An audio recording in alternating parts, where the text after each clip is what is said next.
కొందరేమో మీ క్యాబినెట్‌లో ఒక మినిస్టర్‌కి మా బంగారు బాతు లాంటి బిజినెస్ మీద కన్ను పడిందని, అందుకే ఎప్పుడూ లేనిది గన్నులు, కత్తులతో వచ్చి గూండాల గొడవలు, అది కూడా అది కూడా హై సెక్యూరిటీ ఎయిర్‌పోర్ట్‌లో.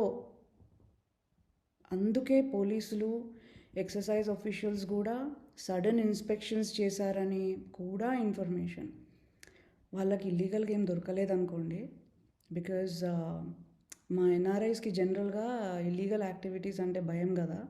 So we naturally avoid them. Of course అందరూ ఎన్ఆర్ఐస్ ఒకలాగానే ఉండరు కదా. కొందరు ఎన్ఆర్ఐ బినామీలు, షెల్ కంపెనీ ఓనర్స్ కూడా ఉంటారని మీకు తెలియంది ఏముంది. ఇట్లా చాలా కథలు విన్నాంలేండి ఈ 2 ఏళ్లలో. ఏది నిజమో ఏది అబద్ధమో తెలియక కుదేలైపోయినాం అనుకోండి. మీరు మెస్సీతో ఫుట్బాల్ ఆడినట్టు జనాలు ప్రజలతో ఇలా ఫుట్బాల్ ఆడుకుంటున్నారు.